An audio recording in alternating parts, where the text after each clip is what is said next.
One of my closest friends and I took a 9,000 mile road trip around the USA, Mexico, and Canada. This is the second episode in that story, so stick around. Let's get into it. Roll that intro.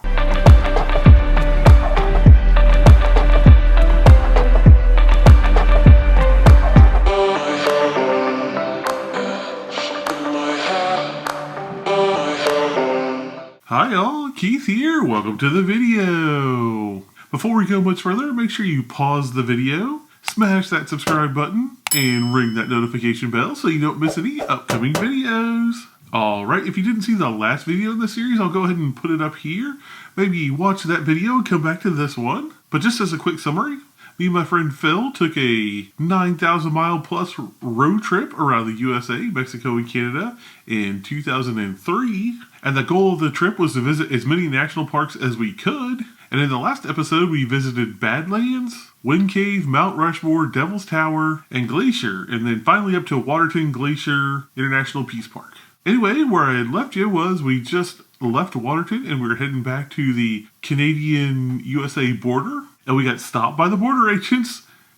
And I thought we were getting arrested. Anyway, the border agent asked us to pop the trunk of our car, and I was like, this is weird. They were back there for what seemed like forever while we were just sitting there in the car. And I'm pretty sure they were running our information and checking every single nook and cranny of our trunk. I mean, I knew we hadn't done anything wrong, but like, what if someone had planted something on us? You know, like while we were outside our car and we weren't looking? Or what if the agents were looking for a car like ours that was involved in some crime or whatever? I mean, all the crazy things that can go through your mind in a situation like that make you a little paranoid. Luckily, they were done in like 10-ish minutes. I don't know, it wasn't that long, maybe 10 minutes or so. And they told us we were good to go. So, just out of curiosity, I asked the agent, I was like, why did you stop us? And they said that they'd been having problems with people sneaking other people over the border. And later, when we stopped, and I looked at the back of the car, it was kind of like leaning down a little bit. And that was because we had so much stuff packed in the back of our trunk. We had like coolers and that tent and all of our luggage and everything else. It was just jam-packed. So, I mean, I could see what they were thinking, probably. Anyway, we were back in the United States at that point. So we headed to our next park, which was Yellowstone. Now, I don't know what you think of when you think of Yellowstone National Park, but the one thing that always came to my mind was Old Faithful. However, after we visited Yellowstone, the first thing I think of is the smell of sulfur and just the fact that we saw so many buffalo all in that park. It was pretty cool. Well, maybe not the sulfur part. Anyway, we came in through the north entrance and we stopped at the Mammoth Hot Springs Hotel, basically looking to see like if they had rooms or whatever for the night, because we'd like slept in the car the night before that, so we thought we probably want a hotel tonight. I mean, the rates weren't bad for the hotel, but we got to thinking as we were talking about it, we were saying like, well, are we really going to be in this park for that long? You know, does it make sense? Are we going to be on this side of the park? Does it make sense to stay in this hotel tonight? Well, let me tell you, I wish we had gone ahead and booked it, but we didn't. Because I don't know if you guys know, but Yellowstone is a massive park. It's almost 3,500 square miles of national park, and there's no way to see it in one day. Anyway, remember how I said the smell of sulfur is the first thing that I think of anytime I think of Yellowstone? Well, it's because Yellowstone is basically a giant volcano, hence the smell of sulfur. And after we left the hotel, we went to the Mammoth Hot Springs, and I remember opening the door from just in the parking lot, and that smell of sulfur just smacks you in the face. It was very jarring, but I mean, the Mammoth Hot Springs, I'll pop a picture up here, is very impressive and quite a sight to behold. While we were there, I'll never forget this, while we were there, we were walking up the path and there was this ranger talking to this other group of people, and they were talking about how they have problems with like moose and the ground isn't like really stable around there. And so they had like a moose fall into through the ground. I mean, not real long before we got there. So that taught me the importance of staying on the designated path in Yellowstone. I didn't want to be like the moose.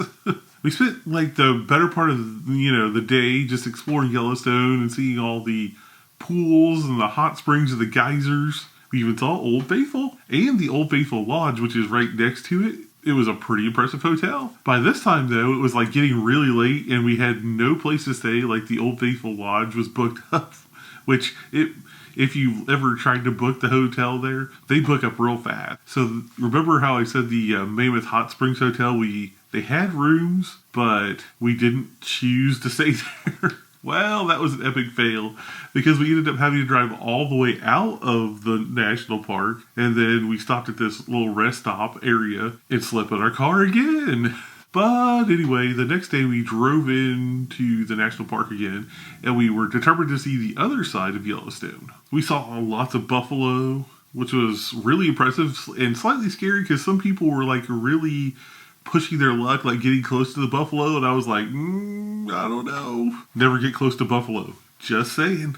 But I was always under the impression that since Yellowstone was like a volcano, that it was just like one huge, expansive, flat area, but I was wrong there. Because there is a very mountainous part of Yellowstone that's beautiful to see. But I just remember we had done so much walking the day prior around all the areas of Yellowstone and stuff like that my legs were just like dead. And we stopped at this one place called Artist Point, which was supposed to be this very beautiful like spot in Yellowstone to see. And I was just like, I'm not getting out of the car. My legs hurt so bad. Oh, that was an epic fail because it's very beautiful. It was very beautiful. Anyway, I think, by that point I was really done and we were just like gonna get back on the road. So we were gonna leave Yellowstone and then head to Utah because there's just a ton of national parks in Utah. So that's what we did. And I don't know if you know, but Grand Teton is just a little bit south of where Yellowstone is. We didn't know, but we sure saw it, like off in the distance as we were driving. We saw the Grand Tetons, and they were impressive. I wish we went to that park, but we made the executive decision not to, and just to pass it up and keep on driving. And the Grand Tetons are really close to a place called Jackson Hole, Wyoming. It seemed like the quintessential Wild West town. It was really cool looking. I wish we stopped there, but we didn't stop there. One day, though. One day I hope to get back there. So, when we drove into Utah, this is where, it's been 18 years ago, so our memories are a little fuzzy on this. But I remember visiting the Great Salt Lake because I distinctly remember like when we parked at the parking area, we had to like walk all this way. And when we got closer to the Salt Lake, there was like dead fish just like everywhere. And I just remember that smell very distinctly. So that's why I think we visited the Great Salt Lake on this trip, but Phil wasn't so sure. Maybe I made it up in my mind, but I'm pretty sure we did. But from there, we kept on driving south, and we went to, actually, I think Arches National Park was the next park, because we were working our way east to west through the national parks. That's just how they're kind of like lined up there in Utah, southern Utah. But I do remember this.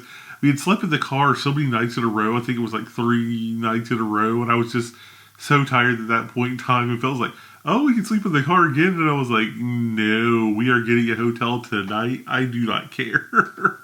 Anyway, we did stop and we got a hotel and we got showered and we got rested and ready for the next day. And I think I'll save that story for the next video. But you have to come back to hear our story of how we almost ran out of gas in the middle of the Utah desert.